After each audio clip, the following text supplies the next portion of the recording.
Assalamualaikum warahmatullahi wabarakatuh. Selamat datang kembali di kelas akuntansi keuangan lanjutan 1, dan pada kesempatan kali ini kita akan membahas materi tentang akuisisi dengan kepemilikan penuh.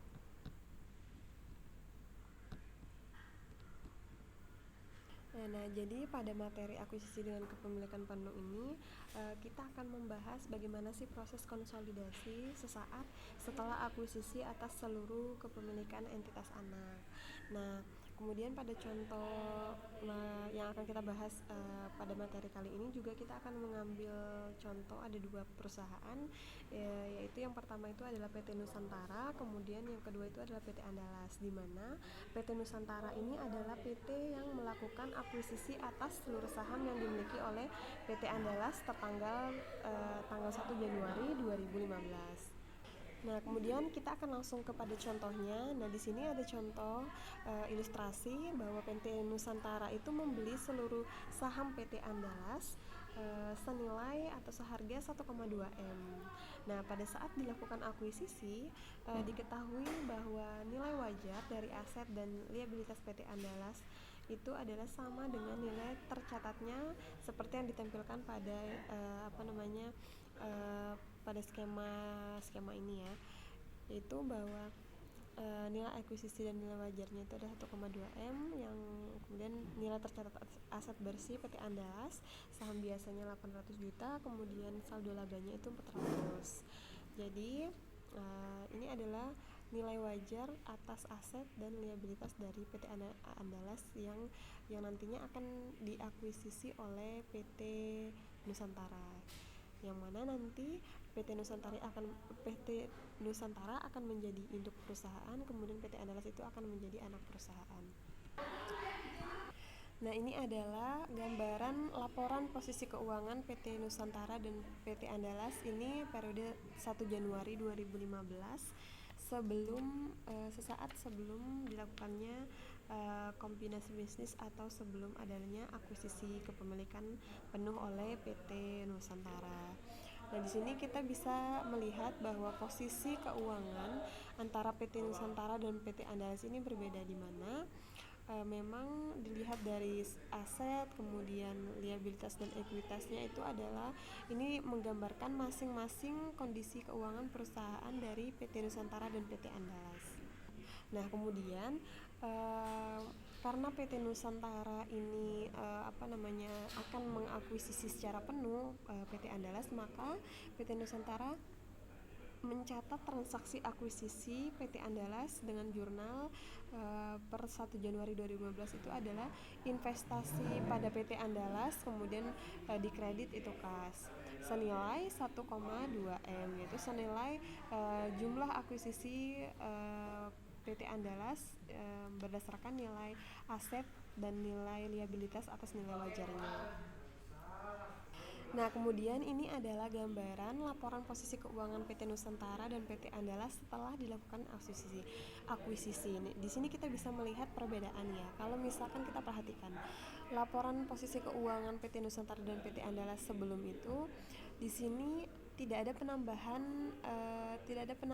aset di PT Nusantara, tapi setelah adanya akuisisi kita lihat di sini ada penambahan akun aset di PT Nusantara. Mengapa demikian?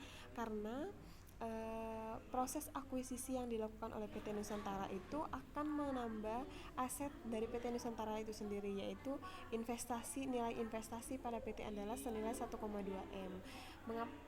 Jadi setelah dilakukannya akuisisi, aset PT Nusantara itu akan otomatis bertambah, yaitu senilai 1,2 M itu dianggap sebagai investasi pada PT Andalas karena adanya proses akuisisi, yang mana akuisisi itu adalah pengambil alihan aset dan liabilitas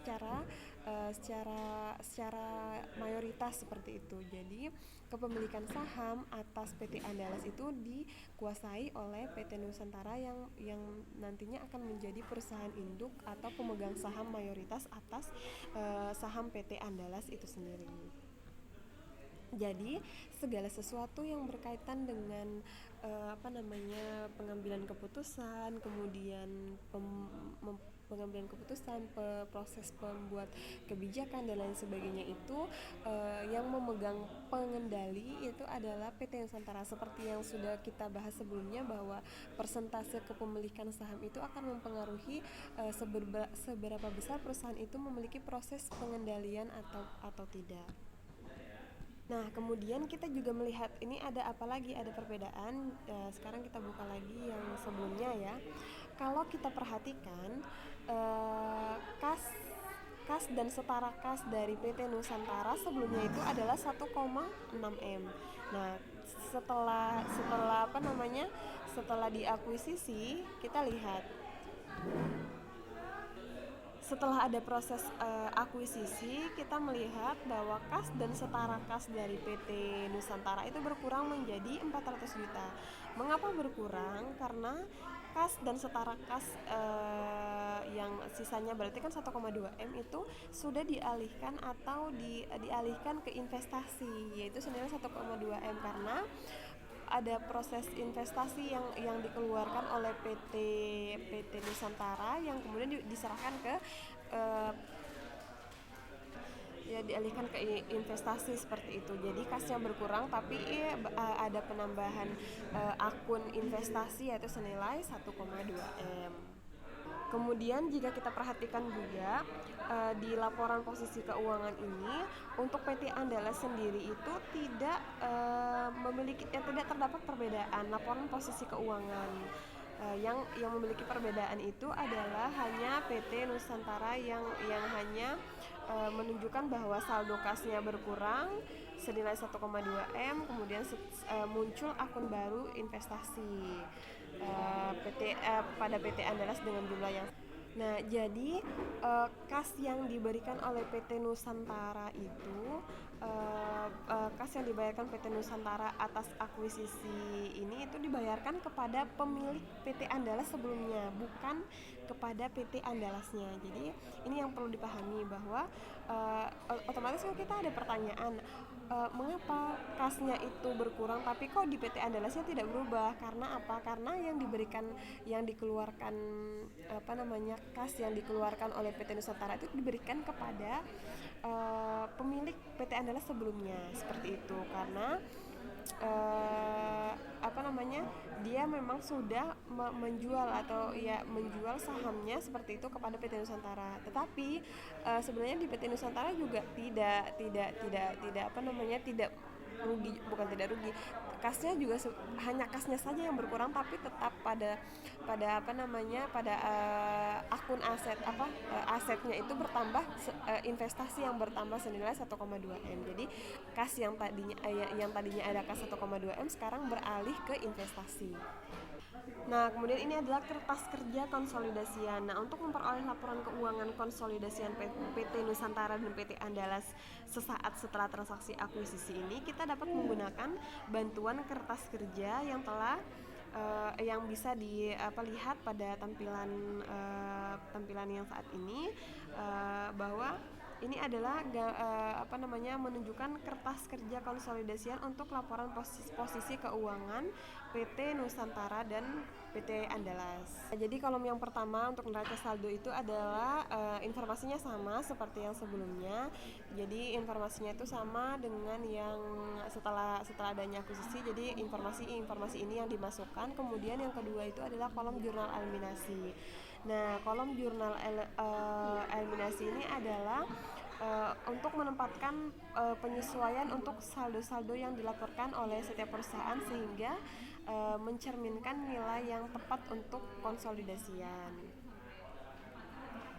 Nah, ini berdasarkan kertas kerja yang disajikan, satu-satunya jurnal eliminasi yang diperlukan untuk menghapus akun investasi pada PT Andalas itu adalah dan menghapus akun-akun entitas ini.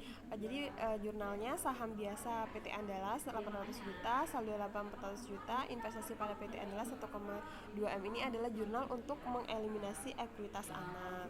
Nah, mengapa sih akun investasi itu harus dihapus? Karena dari sudut pandang konsolidasi bahwa suatu perusahaan itu tidak dapat melakukan investasi pada perusahaannya sendiri. ini. Nah, sedangkan akun-akun ekuitas entitas anak itu memang perlu dieliminasi karena ekuitas atau aset bersih entitas anak itu